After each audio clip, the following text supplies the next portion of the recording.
Selamat datang di video kelompok 3 farmakologi, di mana kami akan membahas tentang sistem penyimpanan obat, sistem pengeluaran obat sesuai FIFO, first expired first out, dan FIFO, first in first out, serta sistem pemusnahan obat. Saya Anggir Banuati, tidak sendiri tentunya, saya bersama rekan-rekan saya, yaitu Alicia Sifatul Zain Karnisa, Yuni Astuti, Pipit Oktanintias, dan Vincent Faradila. Sistem penyimpanan obat merupakan bagian yang tak terpisahkan dari keseluruhan kegiatan kefarmasian, baik farmasi rumah sakit maupun farmasi komunitas. Penyimpanan obat adalah suatu kegiatan menyimpan dan memelihara obat yang telah diterima dengan cara menempatkan obat pada suatu tempat yang dinilai aman dari pencurian serta dapat menjaga mutu obat. Sistem penyimpanan obat yang tepat dan baik menjadi salah satu faktor penentu mutu obat yang didistribusikan. Selanjutnya ada FIFO, First Expired First Out. FIFO adalah metode pengelolaan persediaan yang mengutamakan pengeluaran barang. Berdasarkan tanggal kadaluarsa lebih dekat, akan dikeluarkan atau digunakan lebih dahulu, tanpa memandang kapan barang tersebut masuk ke gudang. Adapun prinsipnya yaitu barang yang akan kadaluarsa lebih cepat harus digunakan atau dikeluarkan lebih dahulu.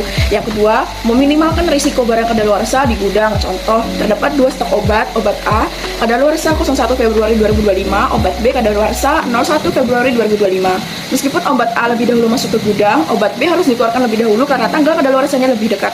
Kelebihannya menghindari pemborosan akibat kadaluarsa, kekurangannya proses pengelolaan lebih kompleks. FIFO atau singkatan dari First In First Out adalah metode pengelolaan persediaan berdasarkan urutan waktu dan barang masuk ke gudang. Barang lebih dulu masuk ke gudang harus dikeluarkan lebih dahulu tanpa melihat tanggal kadaluarsa pada sediaan obat. Prinsipnya, barang yang lebih dulu diterima harus dikeluarkan terlebih dahulu, biasanya digunakan untuk produk yang tidak terlalu terpengaruh oleh tanggal kadaluarsa. Contohnya, terdapat 2 stok obat. Yang pertama, obat A adalah stok yang masuk ke gudang pada tanggal 1 Januari tahun 2025. Lalu obat B masuk ke gudang pada tanggal 1 Februari 2025. Meskipun obat B memiliki tanggal kadaluarsa yang lebih dekat, obat A harus lebih dahulu dikeluarkan dari gudang karena lebih dulu masuk ke gudang. Untuk kelebihan dan kekurangan dari First In First Out ini sendiri adalah untuk kelebihannya, sistemnya lebih sederhana untuk obat atau sediaan yang tahan lama. Lalu untuk kekurangannya sendiri lebih beresiko karena tidak memperhatikan tanggal kadaluarsa. Jika sistem pencatatan tidak dilengkapi dengan kontrol tanggal. Sistem pemusnahan obat yaitu prosedur untuk mengelola dan memusnahkan obat-obatan yang tidak dapat digunakan karena kadaluarsa, rusak, atau tidak memenuhi standar keamanan dan juga kualitas. Nah, tujuannya adalah memastikan pemusnahan dilakukan dengan aman, sesuai peraturan dan tidak merugikan lingkungan maupun masyarakat.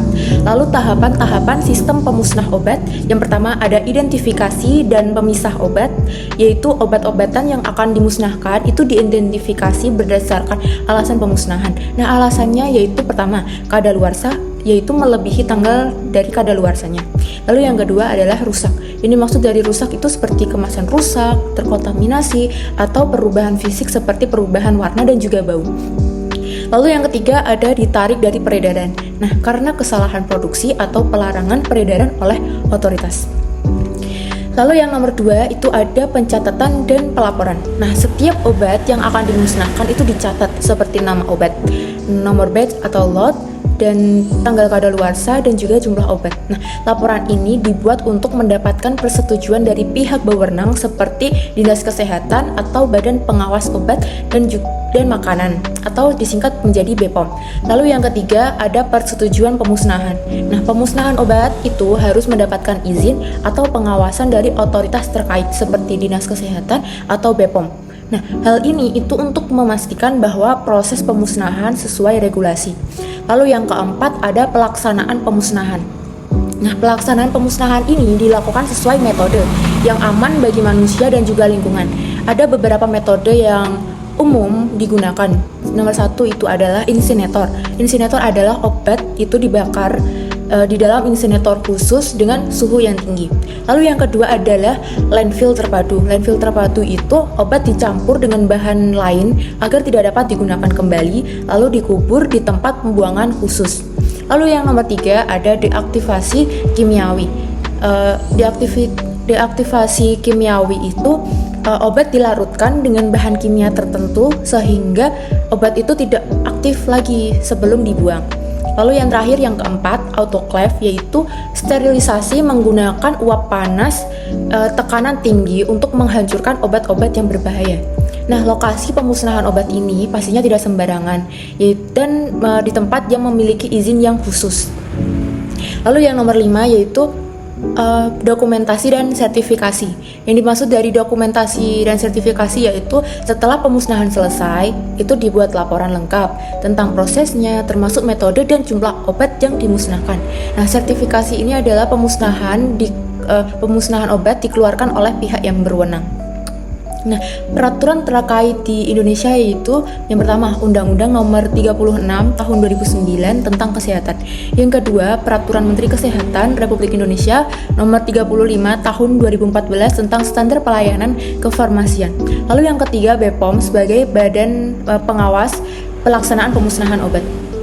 Lalu selanjutnya adalah hal penting dalam pemusnahan obat. Yang pertama yaitu mencegah obat disalahgunakan atau kembali ke peredaran. Lalu yang kedua adalah kepatuhan regulasi, yaitu memastikan pemusnahan sesuai dengan aturan pemerintah. Lalu yang ketiga yaitu ramah lingkungan, menggunakan metode yang tidak mencemari lingkungan. Sekian dari kelompok kami, semoga bermanfaat bagi kita semua. Sampai jumpa.